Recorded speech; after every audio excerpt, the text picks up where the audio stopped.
Hi, everybody, and thank you for joining us for the Alliance office hours and webinar. Today we have with us Dr. Paul Sternberg.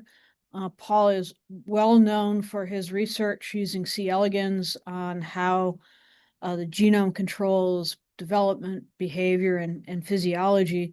He's the PI of Wormbase, the knowledge base for C. elegans, and is involved in a number of other important resources, including the gene ontology. He's also one of the PIs for the Alliance of Genome Resources. And today, Paul is going to tell us about how he uses the Alliance of Genome Resources in his own research. So kind of a practical hands-on experience to maybe help others learn how to use the Alliance for their research.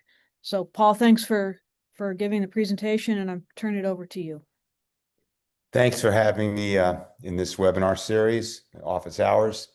And as Carol said, I'm primarily a C. elegans researcher, and I've been studying gene function for many years. And when I started in C. elegans, we didn't know whether the genes that control development, the problem I was working at the time, would be shared among species. And we just didn't know. We didn't have genomes. There was really no cross-species complementation. And as time rolled out, we realized there was really shared functions, shared genes, and then you could use information from one organism to inform information about the others. So I often tell people that I use the Alliance like 60% of the time when I do queries, and I'm not using 60% of the Alliance. I'm only using a small part, but I thought I would just go through what I typically do, and I've done it a lot. And some of the things that I'll show are, work really well with the Alliance, and sometimes I'm going to go back to Wormbase because that's where the information is, but we're working on getting all that functionality transferred over. So let's start. Okay, the one thing I want to say is start out and say what, again, why we use comparative genomics and comparative function.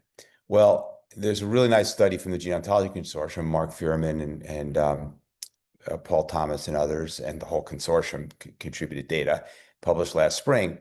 And the take homes from that, besides the way describing how the methodology works and really sort of the nitty gritty of the very clever things that are done to come up with these conclusions, is that about for 3/4 or 80% of human genes, there's some functional characteristic that is a Go annotation. This is just talking about Go annotations. And for my read, about 30% of the genes, you could call them functionally well characterized, meaning there's a molecular function, a cell component, and a biological process that we know about it.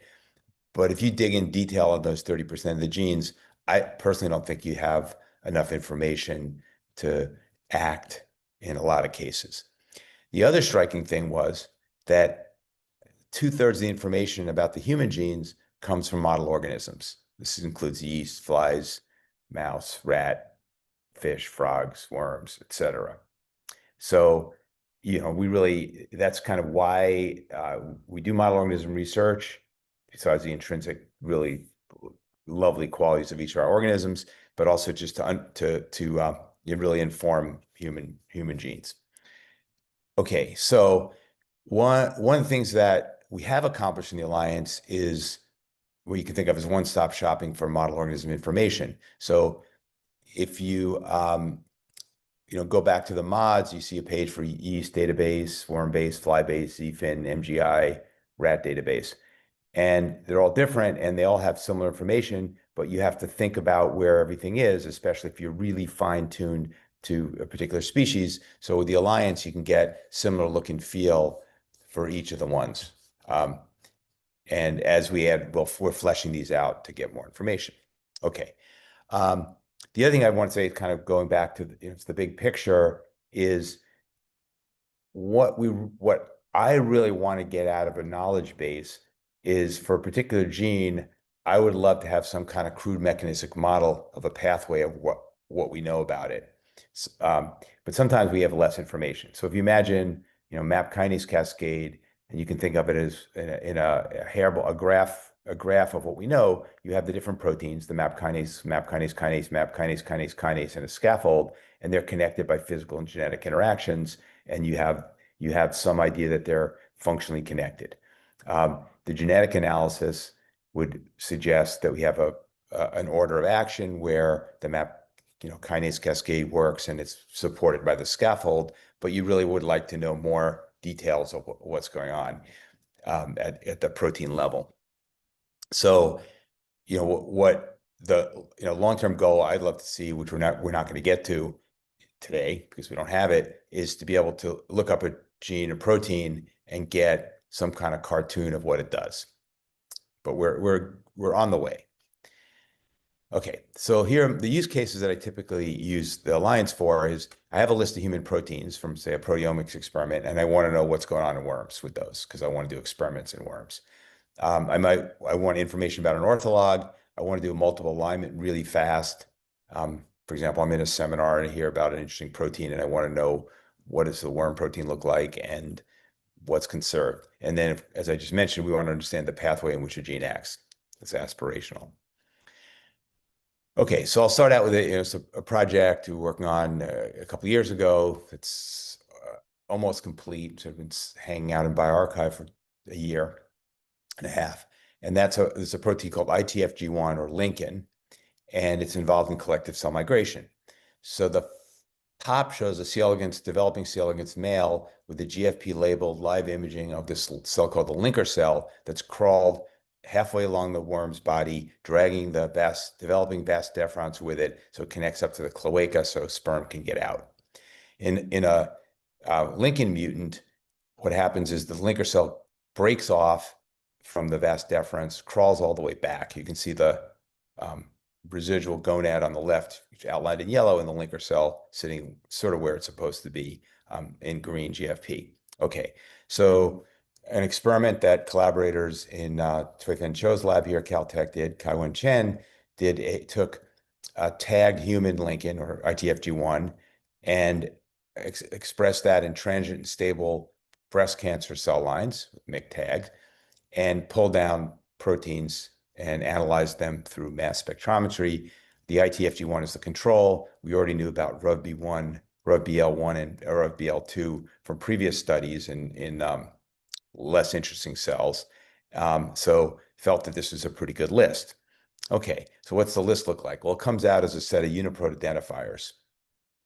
So what you want to do then is go to the Alliance and figure out what we can learn about them.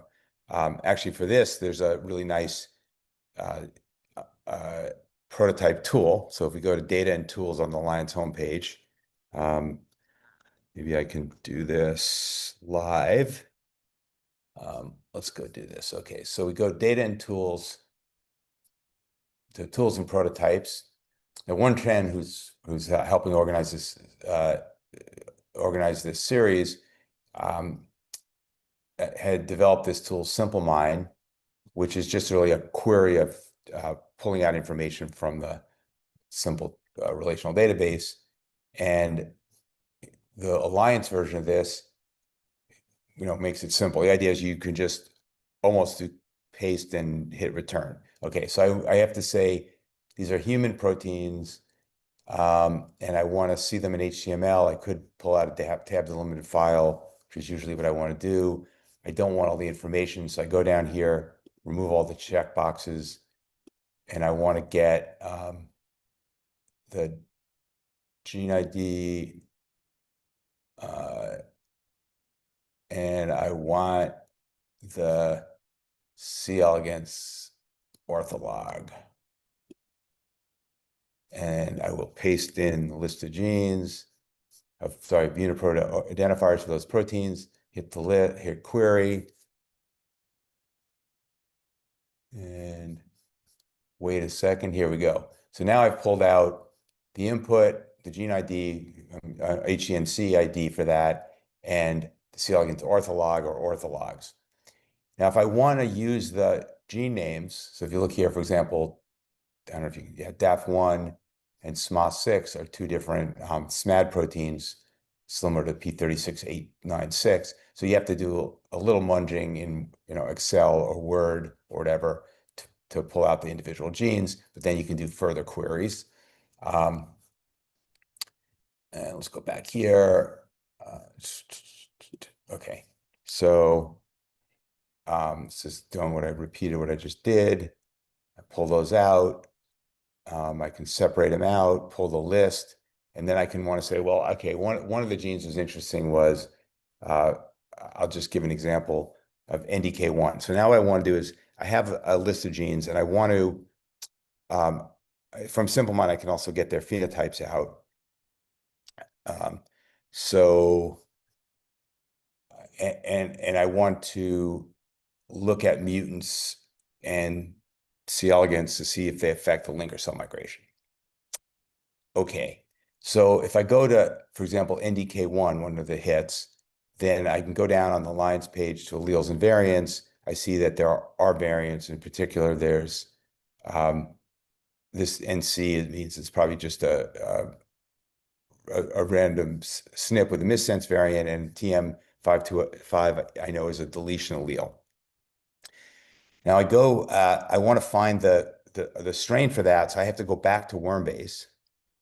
And if I go back to Wormbase, I end up going back to the NDK1 page.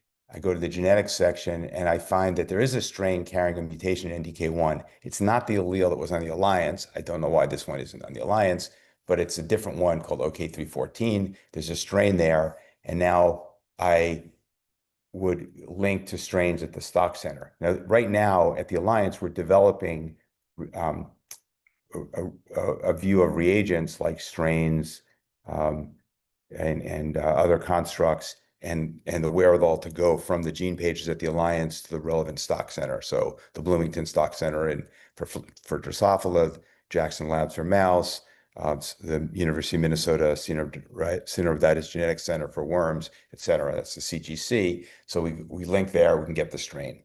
Okay. Now, if you get a bunch of strains and information, what we ended up doing in this experiment was, this is Dr. Cheshang Tan, who then chose the worm orthologs. He looked for sterility and lethality because that was the pleiotropy of the linking mutations. And he looked for strains that had existing mutations. There's a set of them. Here's this NDK1 I was mentioning.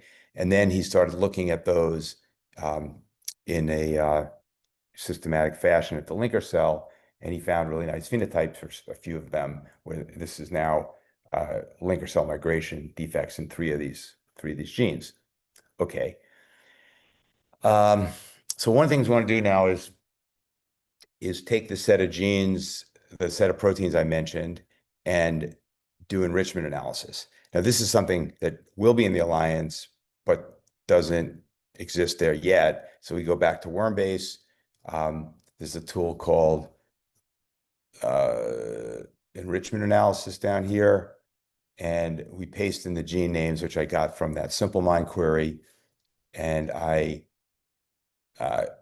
get results back. It said, so tissue enrichment is, are these proteins, the genes representing these proteins, expressed in tissues that are overrepresented in the set compared to background? The answer is no. Are there phenotypes associated with these proteins and the genes? No. What about Go terms? Yes. So for example, mitotic cell cycle, single strand DNA binding, et cetera, typical thing, Go terms.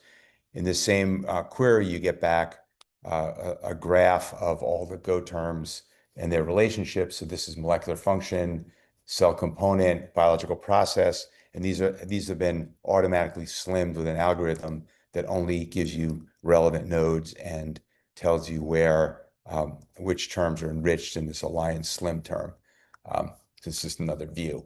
And what I like about this is, with one click, paste and click, you can get back all these multi-ontology enrichments. And I'll point out that RGD has a really nice version of this with very good features to do multi-ontology enrichment. Of course, the ontologies are different. Disease ontology, I think they have. And where one of the things on the books is to come up with the Alliance enrichment tool, which would do multi-ontologies for any organism, depending on what there is. That'll take a bit of time, but anyway, it's really convenient and useful. One of the use cases I always envisioned for the Alliance was homepage would allow you to look for a specific entity, or you could paste in a list and get back information. So we're on the way to doing that. Okay.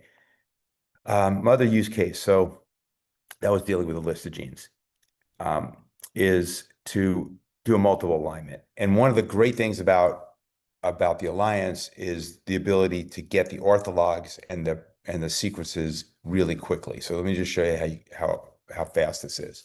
So NDK1, again, I go on the C. elegans gene page, the sequence details, it immediately shows up the CDS, the coding sequence for that. Now I actually want the protein sequence, so I have to click on this mode CDS. I can do a live version later. I get protein sequence shown here, and I can copy the FASTA, and I can paste that into a file.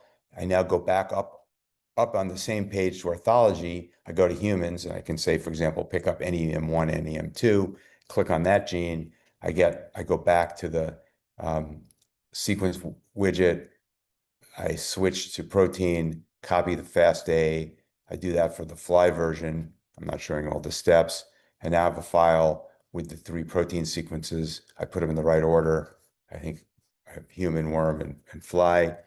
Okay, now I go and I say, well, the Alliance isn't and probably won't support multiple alignments because there's really nice tools out there, especially, for example, at EBI. So I go to I do a Google search to look up Clustral Omega or Clustral W, and I'll get back Clustral Omega.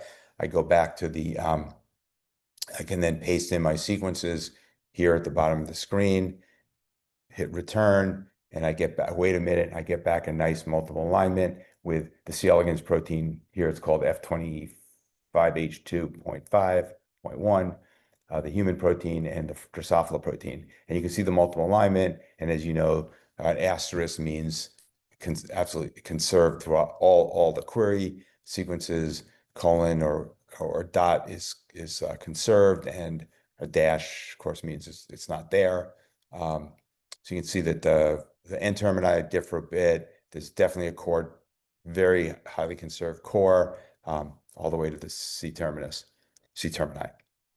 So that's really good. And and the key here is that I could get the FASTA protein sequences very quickly, and I can do this in about a minute and a half or 2 minutes. And I've done this in multiple seminars. So this is like really good use case.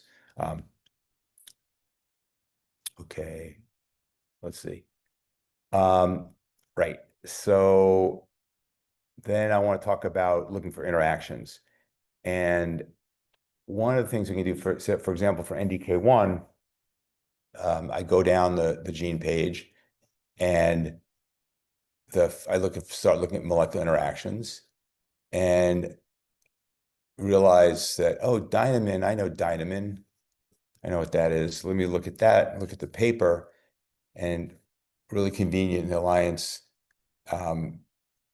This is now, I guess there's a link out to PubMed, and I can see an abstract about this protein interacting with dynamin. Okay. I can go back to look down the list for genetic interactions, and there's no genetic interactions. So I want to say, okay, do we know anything about interactions, the orthologs? So I go back up and I look for other orthologs, and I notice, oh, there's a yeast protein, YNK1, that is called as an ortholog by all 9 of the algorithms we use. So in this diagram, which I can show you live in a minute, there's a table of orthologs, and if there's multiple ones, they're showing all of them. So there's 5 in the fish, 3 in the frog, several in the rat, etc., 1 in Drosophila, and 1 in yeast. So there's also a kind of a voting score of how many algorithms call that as an ortholog. And if I'll go all the way down to 1 of 9 if I really need to, but I'm very gratified that yeast, which is evolutionarily diverse from the animal C. elegans, that it's showing up as an ortholog. I didn't go what I would probably do at this point is go back and do a multiple alignment, including the yeast protein. But I just want to, for illustration, I wanted to see what we know. So I look in yeast and I said I want to look for genetic interactions, and I realized that actually there's lots of them. Okay, let's go live here. Okay, back to NDK1. Okay, Alliance homepage. So NDK1, C. elegans. I want to go look at orthologs. Let me repeat what I just said. So species, the orthologs, gene symbols, how many of the algorithms counted it. You could choose your best organism. And I like this column of best reverse reciprocal blast to make sure that it's the right thing. If I go back to Yank1, and I can look down here at genetic interactions, I can see that there's actually 101 of them.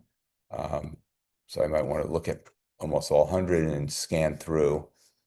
And I have to say, as a postdoc, I worked on yeast, so I learned to understand a lot of gene symbols, and I followed the field over 40 years. So I know a lot of the genes, not all of them, but that sort of allows me to do things quickly, to look for things that are of particular interest to me. But if I don't, I can also quickly go and say, okay, what do we know about this protein? Suppressor of choline sensitivity. And one of the things I'll notice here is that the alliance, there's two descriptions of what this gene does. One is called automated description, and one is the SGD description. Now, the automated description is based on a principled set of, right now, of algorithmically rule-based analysis of the annotations that we have in the alliance. And it's going to tell you about what we know about this gene and protein from Go terms, and what we know about the orthologs, and sometimes gene expression. The SGD description was handwritten, and when they're up to date, are brilliant and amazing. Of course, in the last year or so, we have limited hallucinating large language model outputs of summarizing what, for example, genes or proteins do, and they're pretty good. It's definitely a moving target.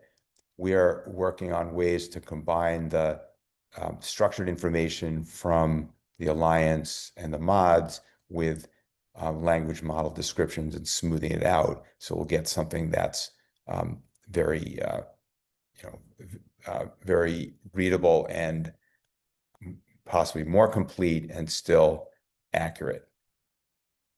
So if I go back, let's see. Right. So here's another. Now I can look at yeast phenotypes and dig in deeper. Okay, let's see. Go back here.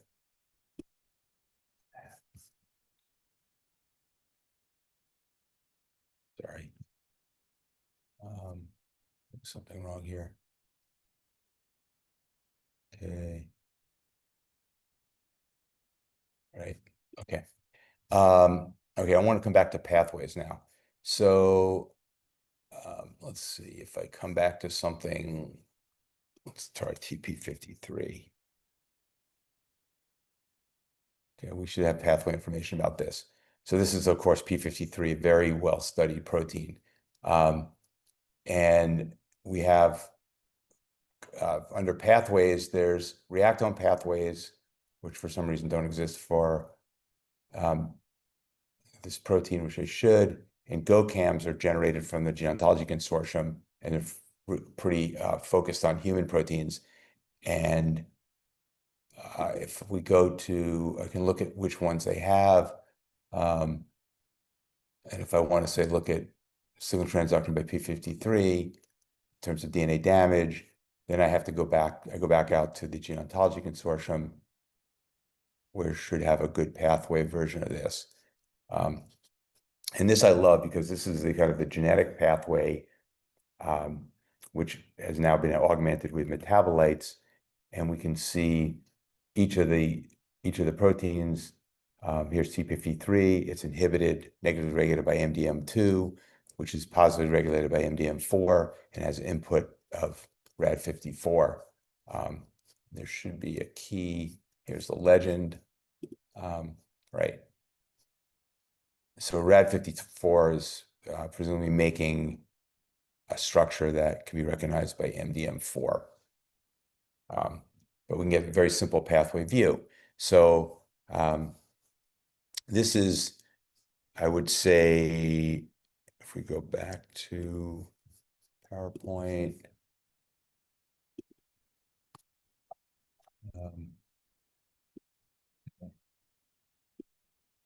well, let's see, I think I'm losing my show here.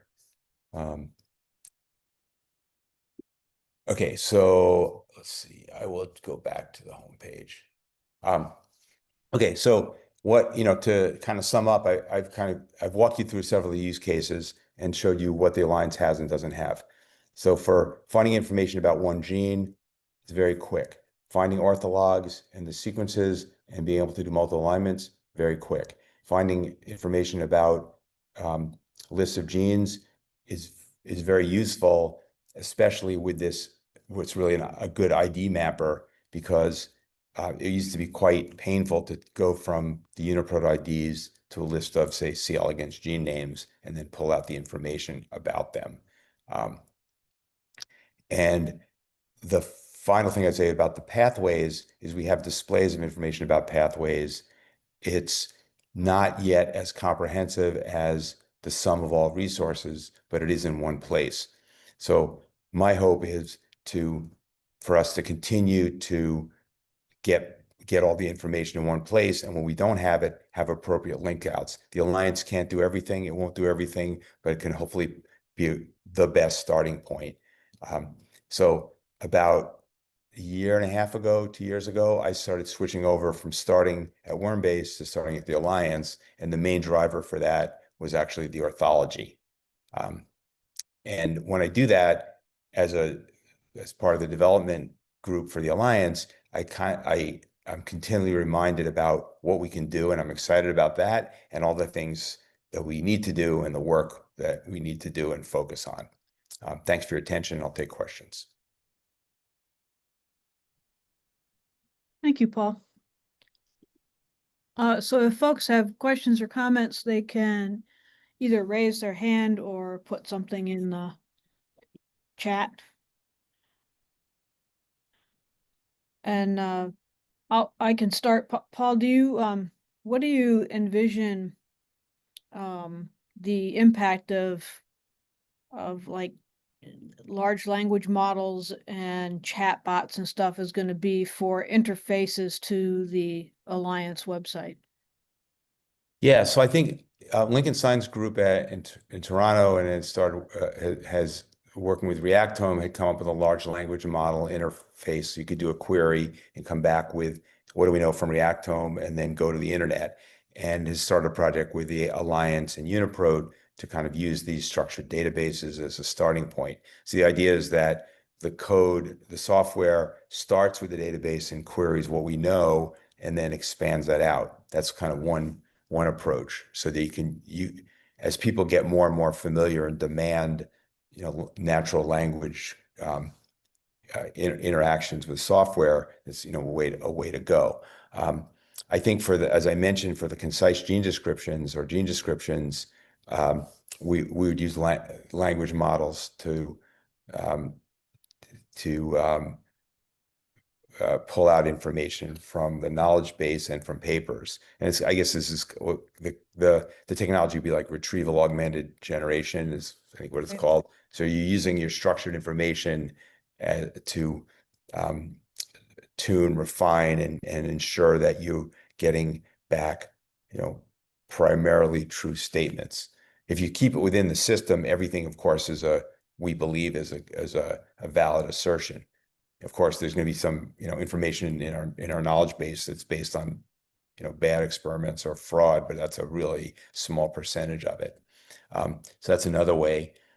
And then I think, clearly behind the scenes, the biocurators who are tasked and spend time pulling information out of papers or mogrifying information from supplemental tables into assertions we could put in the database are using language models for finding information, summarizing information to be, checked carefully, and also, writing simple code. So that, it's just like for everybody else, we're using this type of AI to do things faster. I'd say that the other thing is, it's large language models aren't everything. There's other types of AI, machine learning, and there will be others in the future. But it just points out the power of new approaches, and I think language models in particular are good for just really covering the billions of data points in a way that very, very few other things can do. Of course, we all know about the limitations. So that's a good answer. So you'll see more of that. And we are doing experiments where we take our, for example, look at the automated descriptions and then run different language models and see what they come up with. Now, just as a, it's a couple of things, points there is one is you have to, since you don't really know where the information comes from, it might actually come from one source. So I did a query where I was saying, is micropublication good? Now I'm, one of the founders and on the team of this micropublication biology. So it came back, one of the language models software came back with a beautiful description. And I realized it was a very close paraphrase of what we have on our site, because it's really, or in a paper. There's like only a couple of descriptions about it, and it was doing a good job with it, and it hit everything right. But it was always things that, of course, I knew about because we had written them, or the team had written them, right? And I think that's something to make sure that people check for that they're not plagiarizing things. Now, if there's lots of data and lots of information from different sources, then it's brilliant, a way of getting the summary. Now, you could have asked me, did I take my list of proteins and run it through a language model and see what it come up with? And I was going to do that, but I got hung up stressing about whether I had jury duty today. Other questions? Yeah, any other questions or comments for Paul Or about the Alliance in general? or about the Alliance? You got a good team here, so. Hey, Paul, this is Chris Grove. I just wanted to point out, you were on the NDK1 page earlier, and you were talking about why, asking the question, why would some alleles not be there? We've had a pretty stringent filter for alleles from worm-based going to the public site of the Alliance for quite a while, but I think what we're aiming for is in the next release before the end of the year to have essentially all of those variants coming through. So there shouldn't be any discrepancy at that point. Yeah, okay. Yeah, I figured it would get sorted out. And I do remember you telling me that. Sorry. So Paul, sorry, go ahead, Chris. No, I was just saying, this is really new, just as of like yesterday information. So I don't think you would have been aware already. Okay. It's always changing. Yeah, I didn't go through gene expression. I'd say I probably, for gene expression, the Alliance has some, nice comparative features. Personally, I really always want to look at the single cell data, which we're working on getting into the Alliance. So in that case, I'd actually go back to worm base. I have to show that I'm human. Good, I'm glad I'm human. And the expression here, I would say, the site's not very pretty anymore, but it does have, n different displays. Here's single cell data. So what motor neurons is this protein in, or what neurons? This is, we can do these displays because for C. elegans, there's still a limited number of single cell data sets. But you start getting into other organisms, or in time, you can have a lot more of them. So anyway, the point is I kind of bounce back and forth.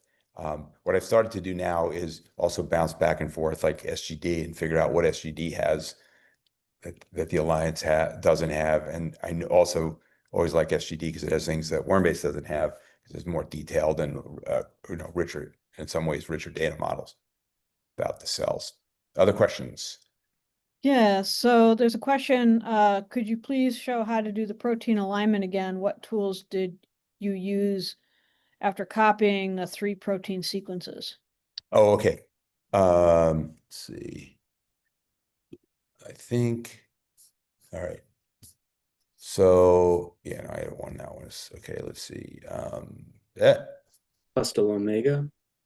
yeah, I did use Cluster Omega. I'm trying to find the one.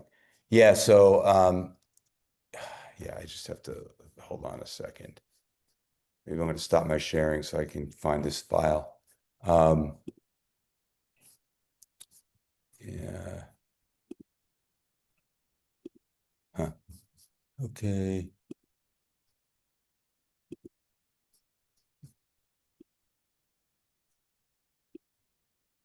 Yeah, I just okay, let me go. So go back to sharing, share, desktop 2. Okay.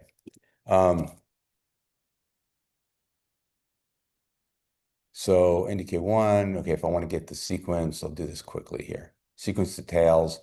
This is really annoying. I wish I would remember that I like protein, copy FASTA. Okay, let's see.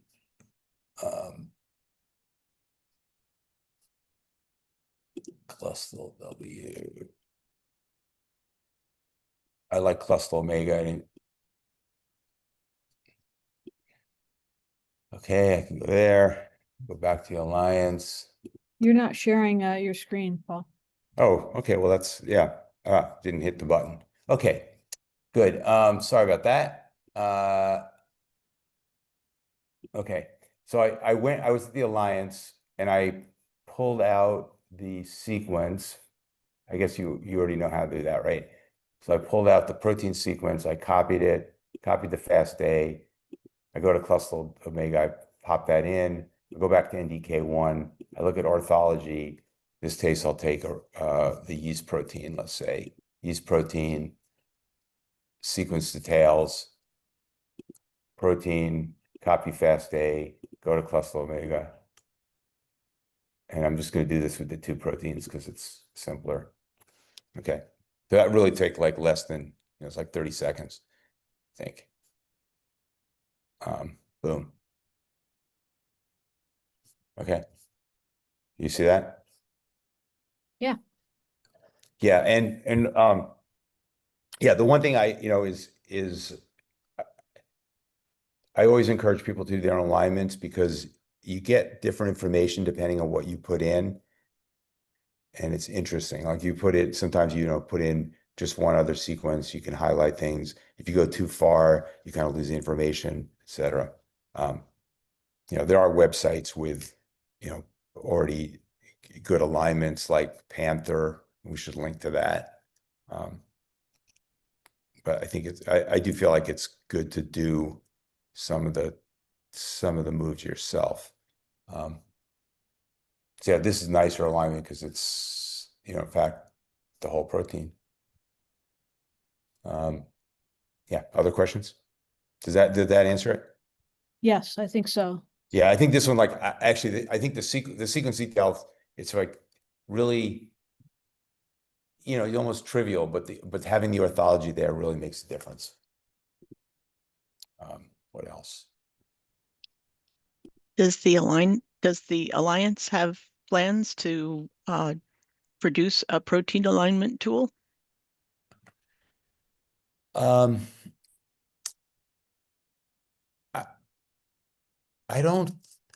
guess I would say if we could use the particular alignment you generated downstream. So, oh yeah, okay. So actually it's a good sort of softball question, a loaded question. So basically we do because we have this PAVI tool, which is a protein alignment and variance, maybe inference or something. And so if you want to know where how your variant affects the protein and how does that compare to other species, you need to have the alignment. So that tool will, which is in the works and sort of, I don't know, not even alpha form, but almost alpha. It's alpha form, I believe, that has allows you to find positions of variance. The other thing is, if you read a paper and it says, "Oh, we mutated histidine 423 in this protein," and then you want to go find that, and you go to the databases, it actually is pretty hard to find that residue because from the paper, which was written 20 years ago, the gene models changed and that numbering system's different. And I've had this in my own experience with, I wrote the paper, 30 years ago, and I can't find the damn residue because there's a bunch of the same ones in the similar area. So the alignment tools will really help with that. Does that answer your question? Yes, But if you thank want you. I think, I mean, if there's a really good tool out there that already does the work, and we'll just leave it and just enjoy it and point to it. And I've always felt that with worm bases, we're trying to do the most we can with our resources for the researchers, and if it already exists, let them do it. If there's a better site.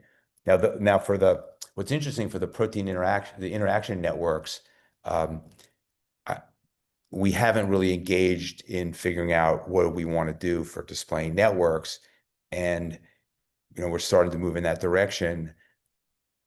But if I look at, say, String and Gene Mania, two of the sites I use a lot, I have to do both and I get different answers out. So I think it's going to require some work to kind of parse out, why are we getting different answers? How do we want to display it and give people options to get a good enough view of a network so they can make the connections they want to make? Anyway, other questions?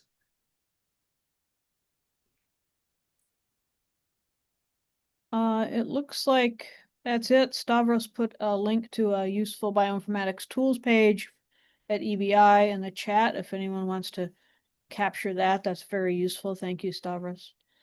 I don't see any other questions or comments at this time. So, Paul, thank you very much. I believe that we do have another office hours webinar scheduled for November. So if you've signed up for this one, you'll get notices about our future office hours webinars. Thank you all for coming, and we'll close for today. Thank you. Thanks. Thanks. Be there. Thanks.